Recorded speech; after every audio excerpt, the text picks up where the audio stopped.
Ito maganda to mga idol. So ito, pakinggan nyo.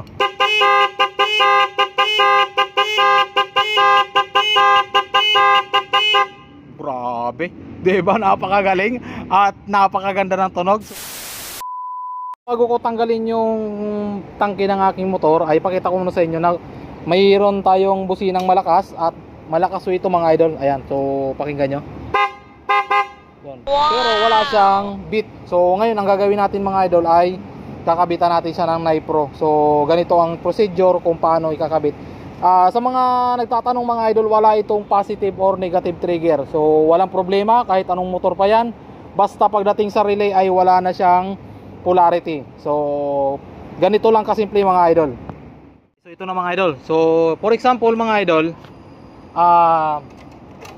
stock horn pa lang yung busina nyo, tapos gusto nyo maglagay ng loud horn. So ito mga idol ay tinanggal ko na siya dito sa relay natin para mas maunawaan nyo. So itong isang terminal na to ay pinagsama natin yan. So dalawa yan, pinagsama ko doon sa kabila. Tapos ito yung kalalabasan. Itong kulay blue na to mga idol ay ground to, galing to doon mismo sa negative ng battery. Tapos ito na ngayon ang magiging positive natin ng busina para tumunog yung loud horn natin. So ngayon ang gagawin natin mga idol, since meron tayong stock horn, ang gagawin natin mga idol ay gagamit tayo ng relay. So anong gagawin natin? Paano natin ikakabit? So ganito lang kasimple mga idol. Nakita nyo tong stock horn na to? May dalawang terminal yan. So kahit anong klase ng motor, positive o negative trigger man yan, walang problema. Wala ditong polarity, walang susundin kung negative o positive. Tatanggalin nyo lang to dito sa stock horn. Ayan. Tapos ang gagawin nyo mga idol, ililipat nyo rito sa 85 at 86 ng relay. Ayan. So kita nyan, 85 at 86. Kahit magkabaliktaran yan, kahit alin dito sa dalawang to. So ikakabit ko lang mga idol. Okay, so ganyan yung magiging sistema nyan mga idol. So meron ng 85 at 86 yung ating relay. So anong kulang na lang sa atin?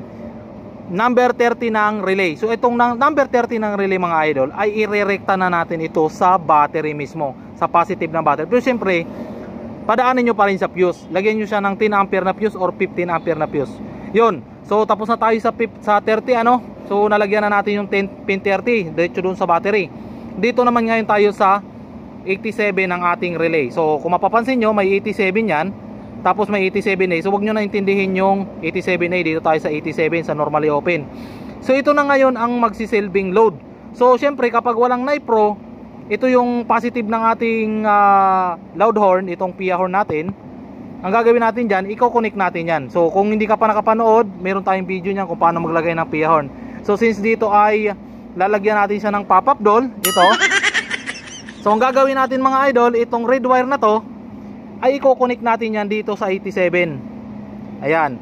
So itong red wire, so ang lalabas kasi dito sa relay na to ay positive. So itong red wire na to, i-connect natin yan dito sa 87. So nagkaroon na ng positive yung ating Nipro. So ang next natin mga idol, yung ground naman. So since itong ating busina ay meron ng ground, so itong yellow wire na to ay i-connect natin dito sa ground na galing din sa may battery. Kaya kung kayo ay magkakabit ng ganitong loud horn ay meron na yang positive at negative na galing mismo sa battery. So na-connect na natin yung dalawa sa negative ng galing sa battery. So dito naman tayo sa output. So itong output na to mga idol, dito na natin i-connect yan sa papuntang mismong busina na sa dito sa loud horn natin. So nakabit na natin mga idol. So gagana na yung Nipro natin. So meron na tayong beat. Meron pa tayong isang brown wire. So kapag meron ka mini driving light mga idol, so katulad nito, meron ako mini driving light, meron itong 4 wire. So dito nyo i-connect yan sa kung alin gusto nyo magpassing. Kasi ito ay 4 wire, meron tong red, white, tsaka yellow. So kahit alin doon, pwede nyo itong i-connect. So since itong tutorial na to ay wala pang munang passing, ang gagawin muna natin mga idol ay i-connect din natin yan sa stock horn. Ayan. So ito, lalagyan ko siya ng terminal, tapos isuksok na natin dyan. So pakita ko sa inyo mga idol ko paano. Okay, so ito na mga idol. So itong pin 30 natin ay positive yan, galing yan sa battery natin. Ayan, nakakonect yan sa pin 30. Tapos itong yellow wire natin ay nakakonik naman ito sa negative mismo, na galing din sa battery natin. Nakakonik din yan sa negative ng battery natin. Didiretso naman ngayon yan dito sa isang terminal nitong busina na to, tag-isa doon sa kabila. Ayan, pinagdugtong natin sila. Tapos ang isang terminal niyan ay itong kulay green na to. So itong kulay green na to ay magiging positive na ng ating loud horn yan. Iko-connect natin yan dito sa blue wire, ayan, sa output mismo ng ating Nipro musical relay. Tapos itong red wire ng Nipro mga idol ay kinonik natin yan sa 87 ng ating relay. Ayan, tingnan nyo mabuti. So gumamit ako dito ng 4 pin para mas maintindihan nyo mabuti. Ayan, so 87 ng ating relay ay nakakonek mismo dito sa ating red wire ng ating Nipro. Tapos itong yellow wire ay sa negative. Minsan nagiging black ito mga idol. So dito nyo ilagay sa negative. So ganyan ang pinaka madaling wiring. So ito mga idol ay optional to. Kung gusto nyong ilagay sa passing ay pwede nyo itong ilagay para sumasabay yung beat natin sa busina natin o sa natin sa ilaw.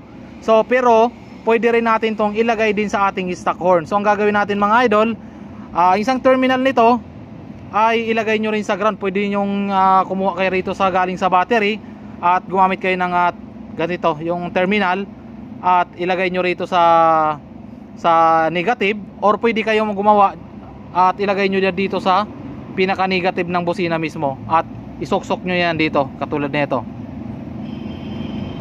Ayan, so bago yan, dito muna ako sa output ng ating Nipro. So itong brown wire, tulad ng sinabi ko, pwedeng sa passing or pwede rito sa ating stock horn. So mamaya pakita ko sa inyo, ay paparinig ko sa inyo kung ano yung tunog ng mayroong stock horn at yung walang stock horn. So patunugin muna natin mga idol na walang stock horn at hindi ko muna to isusuksok dito para ito ay optional lang mga idol.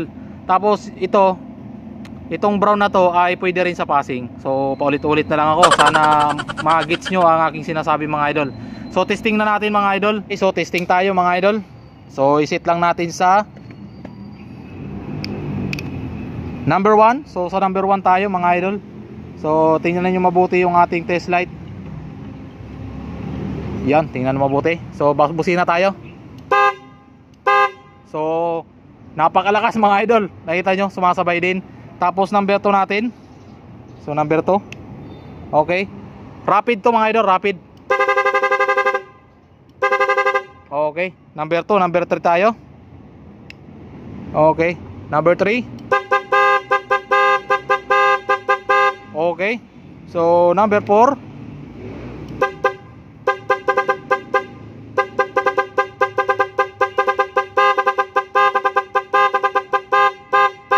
Yun. So di ba mga idol, gumagana? So ngayon mga idol, dahil gumagana siya at nakita nyo naman mga idol.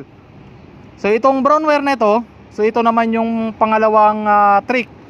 Isasama natin yung stock horn. So pakinggan natin mga idol kung anong tunog ng may kasamang stock horn. Dalawang diskarte mga idol, pangalawang trick dito sa ating Nipro musical horn. Isasama natin ngayon yung ating stock horn. So yung negative, syempre ng ating stock horn, nakakonek yan sa ground. So pwede rin isama rito.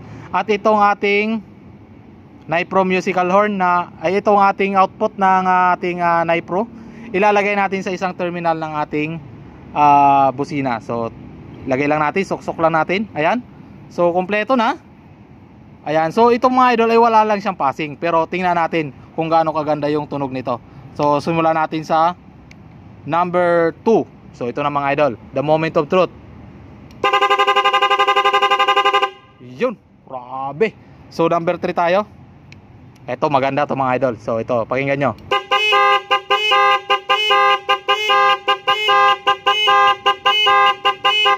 Grabe, diba? Napakagaling at napakaganda ng tunog. So medyo meron siyang parang magandang timpla mga idol. So number 4. So ito, try.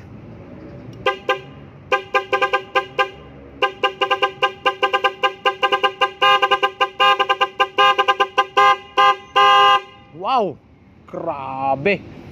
So yun lang mga idol, sana nakatulong sa inyo ang video na to at mga doon sa mga nag-aabang, ito na yun mga idol. So sarili kong motor yan mga idol, kaya sacrifice. Actually nakakabit na to, pero para sa inyo mga idol ay gagawa tayo ng tutorial para masundan nyo. So yung number 2 mga idol, kaya napakaganda ng number 3. Yung select natin sa number 3, yun ang pinakamagandang tunog na tingin ko magugustuhan nyo rin. Yan. So hanggang dito na lang mga idol. Maraming salamat sa inyong panonood.